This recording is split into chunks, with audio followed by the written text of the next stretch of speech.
We do have a luncheon speaker, Mr. Phillip Brown. He's the Executive Director of the Kentucky Communications Network Authority. Phillip's been on board about 6 months now and has done a tremendous job in a short amount of time. It's one of the most ambitious infrastructure projects that's ever undertaken by any state government, let alone the Commonwealth. And Phillip has done a really good job of coming in and wrapping his arms around this and trying to get a handle on it. And we're not out of the woods yet, as he will tell you, but we've made a tremendous progress. So please welcome Phillip Brown.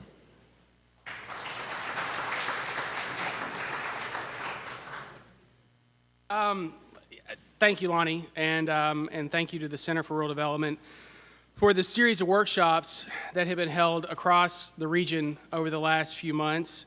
Kentucky Wired, either me or someone on the staff has been able to be at every one of these, and so I was at the first one.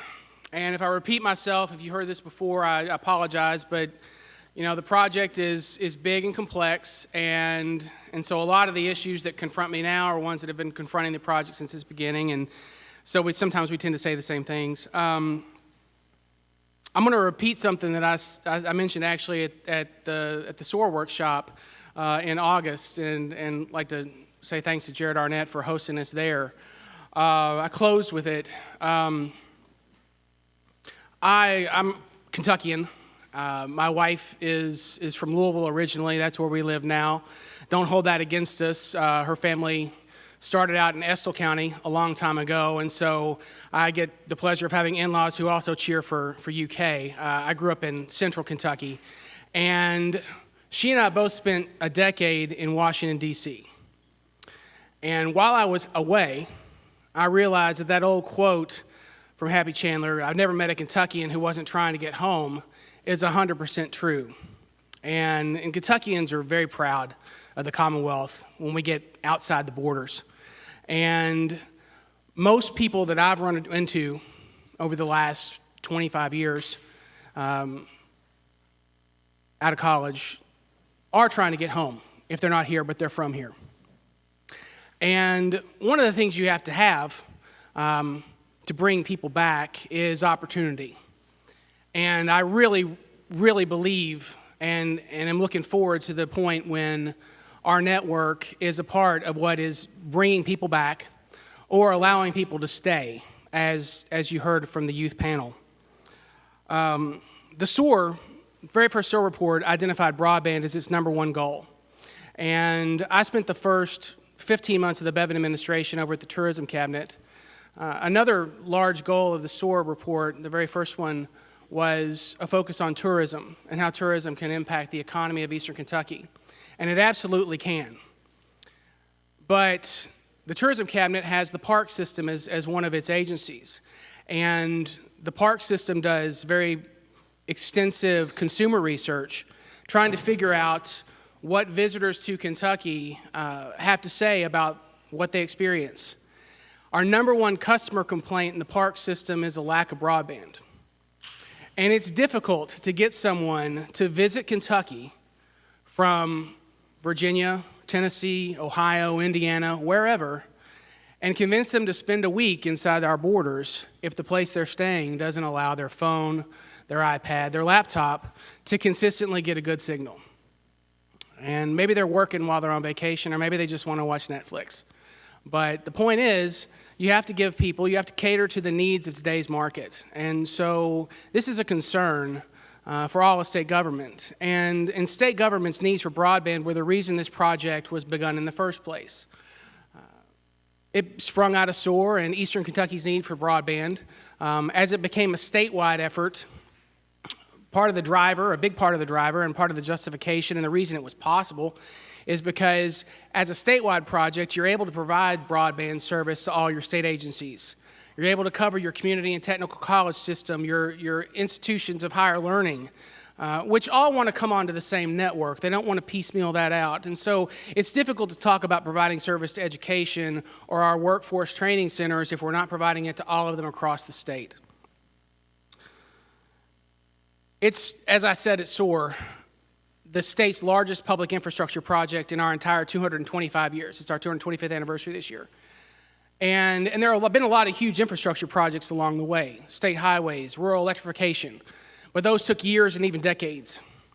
Our original project schedule had us turning on our first ring, which is the Louisville, Lexington, Cincinnati piece of the network, in June of 2016, which was less than, well, roughly 8 months after the contract for this project was originally signed. And our final construction deadline was sometime in 2018, I think August, if I'm not mistaken, of 2018. It's a very aggressive schedule. In terms of a 3,000-mile construction project, extremely aggressive. In fact, I would say it was unrealistic. And that's one of the things we're dealing with. I'll talk about schedule in a few minutes. As a large project has vision, the vision is to impact the entire state for decades to come. And what we've been dealing with since the project got off the ground is largely a result of the unrealistic schedule. One of the things that the Commonwealth was desiring at the beginning was the lowest price it could possibly get for the project. And I kind of think of that the way I think of the sticker price on the car. If you ever gone through this exercise at the car dealership, you know that the number on the window is not really what you're going to pay at the end of the day. And that's this project just on a much bigger scale. In order to make the project come in at the price, this $324 million initial project budget that the Commonwealth was going for, which represented us breaking even, essentially us shifting funding that cabinets and state agencies were paying for broadband so that we were paying the same amount of money every year on an annual basis for 30 years as what we had been paying in 2015. That drove that schedule. We needed to have the network turned on as fast as possible because that meant that that funding for the project to pay off the bonds was coming in as quickly as it possibly could. Bond proceeds are the very vast majority of the project schedule, or the project's budget, I'm sorry. And so those payments have to be made on a regular basis. So what I've discovered in the last 6 months as I wrap my arms around this project, which is a public-private partnership, is that in large construction projects, you should not have your price drive your schedule. Because really, in large construction projects, your schedule determines your price. And if you try to build a project around the price you want to pay, you end up accepting things like risk that probably aren't going to pay off in the end. And that's what Kentucky did. And, by giving you an example, certain pole attachment agreements had to be in place by roughly a month after our contract was originally signed, because they weren't, that slowed the project down. To build a schedule that met the price that we wanted, the Commonwealth's contractors gave us a schedule that said, this will work if this part of the project takes no longer than this many days, or you have this pole attachment agreement by a month from now. And if these things don't work the way they're supposed to, if everything doesn't fall into place exactly on the timetable that this schedule says it has to happen, who do you want to hold that risk? Who bears responsibility for covering the costs of a delay? And in the Commonwealth, in its contract, at the Kentucky League of Cities Conference about a month or so ago, I actually took the contract in with me. We have 2 contracts. They're large binders. The contract that the Commonwealth signed assumes most of the risk for the project. So as things have taken longer than anticipated, that's meant the Commonwealth has had to be responsible for ultimately the cost of the delays. And the contract is a challenging document to read. There are terms and conditions in it that I don't think this administration would have agreed to. There are things that I certainly personally would not have advised anyone to agree to if I had been advising the Commonwealth at the time, but we did. The contract is a binding document. It's legal. It's enforceable, and it's one that we inherited, and we just have to adjust to its terms and work with our private sector partners to the extent we can to make the project a reality. One of the things about the project's contract is the simple fact that terminating the project today would cost more than it will cost to finish it. It's an absolute certainty. I know that there have been columns and voices in the last couple of months that have advocated that the Commonwealth should kill the project. And you'll hear the term cut our losses. When you cut your losses, typically the path you're taking, the alternative, means you're going to spend less in resources or money than you would if you stayed the course. It's not the case with this project. And the idea of going a different direction with the project is one that has been considered. The project was examined in depth, and the plain truth is that the contract the Commonwealth signed in 2015 bears significant costs if we were to terminate Kentucky Wired. Simple numbers, ones that are easy to determine. There are some things that it's hard to project, but things that we know for sure. We need to repay the principal on the bonds. So we spent a significant portion of the project's budget on the design and the engineering of the network, and that's an extensive piece of work. It's hard to see, it's not tangible, but it takes time, it takes people and resources, and it takes money. We've used bond proceeds for that, so we have to repay the people that bought the bonds. We'd also need to pay what's called interest until first call. 2025 is the first date where the Commonwealth could conceivably terminate the bonds early. And so you need to pay interest on that until that date. That's a significant amount of money. Terminating the project would result in a scenario where the Commonwealth could spend easily $500 million with nothing to show for it, except a network design. And we do have tangible assets across the Commonwealth in place already. We've got great partners with the East Kentucky Network in this region, and Appalachian Wireless and People's Rural Telephone. I saw Keith a few minutes ago in the back, who are building part of the network for the Commonwealth. Those are great partnerships, ones that we were happy to seek out. I think fulfilled a commitment on the part of the project not to overbuild in places where we didn't absolutely have to. We've been open to those sorts of third-party agreements across the project's footprint, and are still talking with some providers today about building part of the network for us. Those deals actually save the project money. In a lot of cases, speed the schedule up. It's a win-win for everybody involved.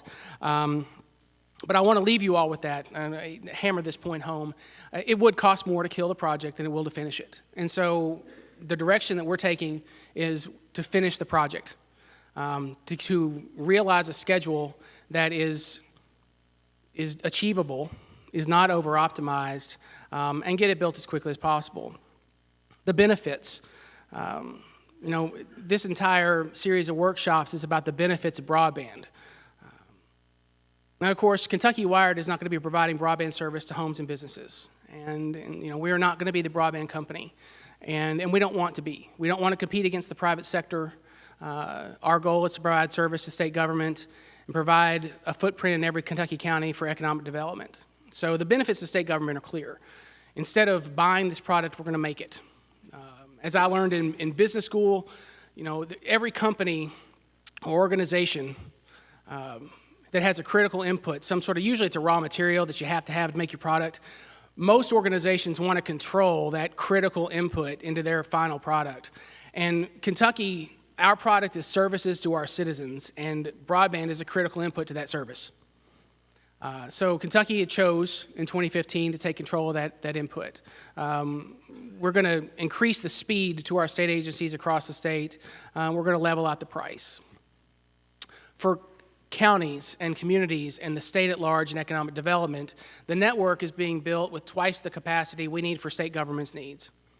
That extra 50% is going to be available for leased wholesale lit transport middle mile service on an open access basis. And that means that anybody that wants to lease access to that fiber is going to be able to do it.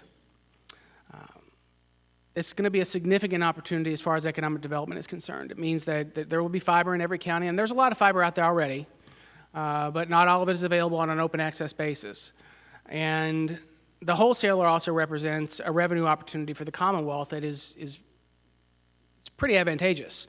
One of the things the wholesaler is going to ensure for the network, there are other states that have large fiber ring networks. They don't have a source of revenue that allow them to invest back into the network.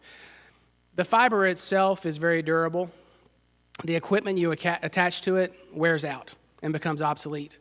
So the wholesaling piece of this project is going to ensure that we have the funding necessary at year 10 and year 20 to buy new equipment to ensure that the network does not become obsolete and that it's a viable, functioning, robust network for 30 years at least, if not more.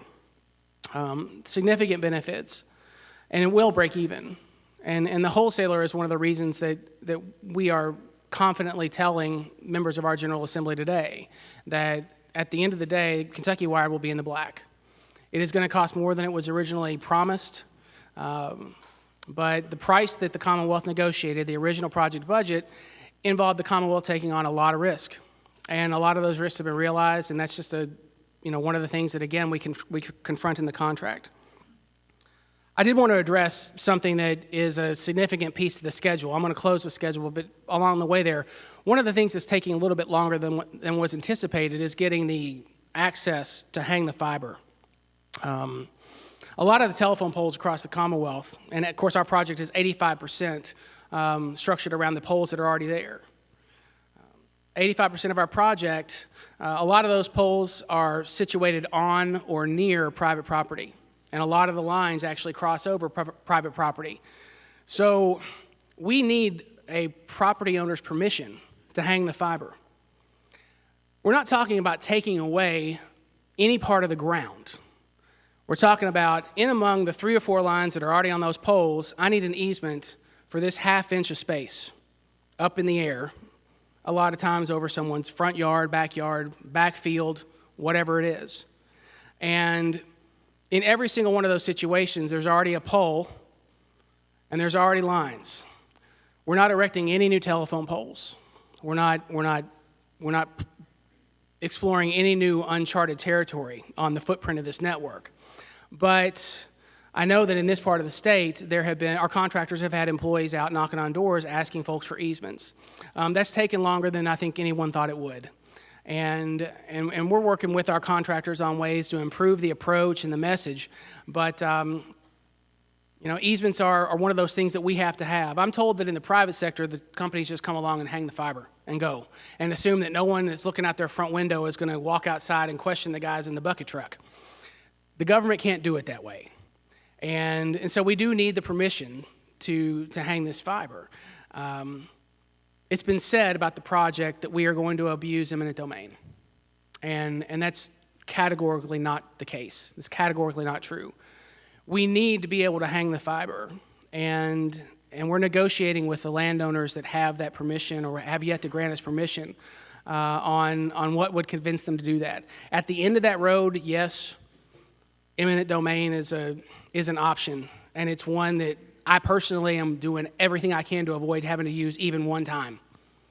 We're not taking away anyone's land. We're certainly not taking away anyone's house, which I did see that written down some places that we were going to take away someone's house. It's not true. But it would be great for the project if everyone across the Commonwealth that has a telephone pole or some line antenna across their property would grant the permission that we need. I make the point every time I talk in front of people, we are all in this project together.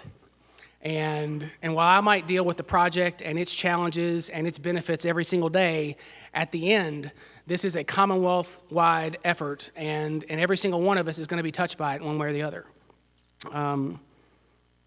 So I'll close and then take questions with the schedule, because that's probably what you're all thinking. Is, well, when are you going to get finished? And I'm a little bit gun-shy about promising dates, because we promised dates at the beginning, and those didn't hold. And there are a lot of variables with this project that I don't control. My agency doesn't control. Our private sector partners don't control.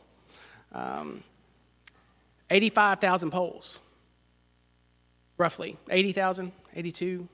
The number changes. It actually does change from time period to time period. Every one of them has to be examined. You got to figure out how old's that pole, what's it made out of, what's already hanging on it, can it take the weight of an additional line? That's make-ready engineering. Make-ready construction is where you ask the phone company to move up 6 inches. You ask the cable company to move down 8 inches. That makes space for you. Well, the phone company and the cable company want to go move their own stuff. They don't like your contractors touching their lines. So a large part of this project is dependent on other entities doing that work, that prep work that makes the room for my contractors to come along and hang the fiber. Don't really control that variable, but we are working aggressively to speed it up. And right now we're talking with our contractors about a schedule that's realistic, that's achievable, that doesn't take more time than necessary. And like I said, I don't like promising dates, but I'm pretty confident that next year we'll turn on a ring. It might be the latter part of the year, but I definitely believe that's possible. The Commonwealth has taken a more active role in some of the pieces of the project to assist our contractors on speeding up. And then the rest of the rings, we're talking about anywhere from 2 years from now, maybe into 2020, late 2020. Again, it's dependent on variables. Western Kentucky, not here. I'm confronting some pole attachment agreements that we still need with some of the pole owners. But I think that we're going to work through those over the next couple of months. And so I think this part of the state will be connected first, clearly. Has always been in the schedule that we would finish here earlier than the western part of the state. And I want to get it turned on as quickly as possible as you do. We're doing the Lexington, Louisville, Cincinnati piece first because in order for Ring 2 and Ring 1B, which is Eastern Kentucky, to have something to connect to, we need to have the Louisville and Cincinnati parts lit up first. But I think that we're going to have good news in 2018, and I think we'll see a lot of progress over the next 18 months and 2 years.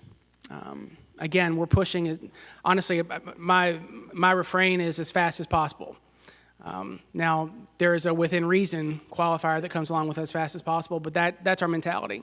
But we're trying to be, we're trying to recognize the simple facts of the project. The fact that it is a large, complex project. It's a project that has vision, and with a 3,200-mile construction project, some days I step back and think, of course it's delayed. It's a 3,000-mile-long construction project. But we're very aware that we're dealing with the people's money and that there's a lot of interest in this part of the state and a lot of need for the economic development that the project will bring. We take that seriously. And so I assure you, I'll leave you, we're working to make this happen as soon as we possibly can. I would take questions if anybody has any. In the back.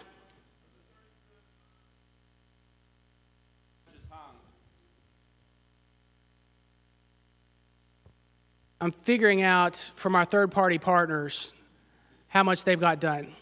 And I would estimate we have 600 to 700 miles in the air or buried in the ground. And that's including our third-party partners. Sir? That's right.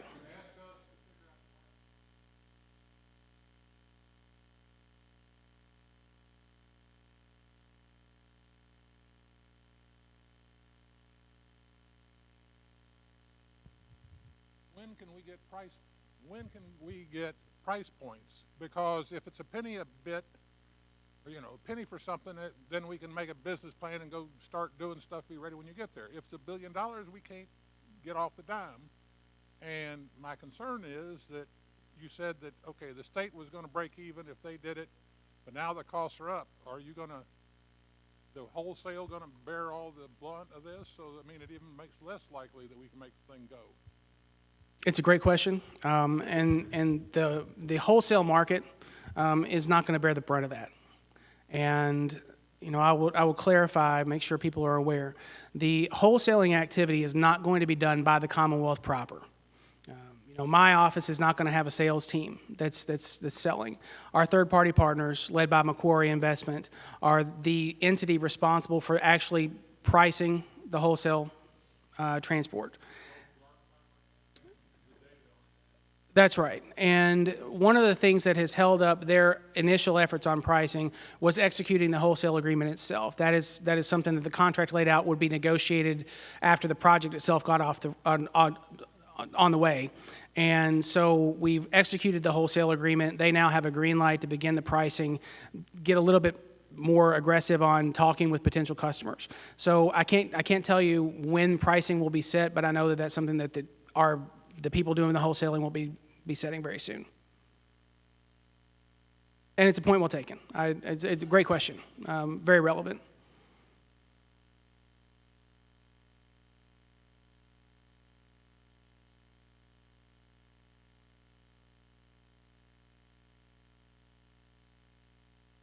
Anyone else?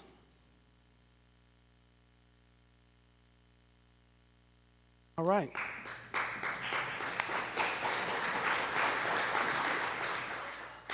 Sure. Obviously, Eastern Kentucky has always been the priority in the construction schedule, but as cost overruns, as you read about those and those of us that are trying to figure out last mile options, one of the questions I had was, is there a possibility that the scope of the Kentucky-wide project would be reduced to try to eliminate some of the lesser cost-effective areas, such that instead of having 120 counties with a line to the county seat, could that be reduced or changed? Is that something you've considered, or is that still an option? That was an option that was looked at. But when I was at the tourism cabinet early in this administration, I think it would have been irresponsible not to explore all the options. So the shutting it down option was talked about. Reducing the scope was talked about. And reducing the scope doesn't save you that much money, but it kills a lot of the benefits. And, it makes it impossible to go to all the institutions of higher learning, or KCTCS, for example, and talk about an enterprise-wide service, because you're not providing service to their entire footprint anymore. And as far as not building into every county, that would betray, I think, a promise of the original project. It would eliminate some of our ability to do the wholesaling, which of course eliminates the economic development opportunity, the last mile deployment element opportunity for all the counties. And I just think at a general level, this is a statewide project. We're using the state's funding. And so we've talked about providing service to every single county. To walk that back now would, I think it would be contentious. Now, I'm not a policymaker. KCNA doesn't set policy. We implement it. The governor and the General Assembly set policy. And so right now we're operating under the statute that created the agency and the contract.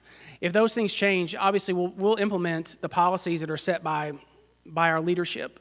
But as it stands today, I just don't see that happening.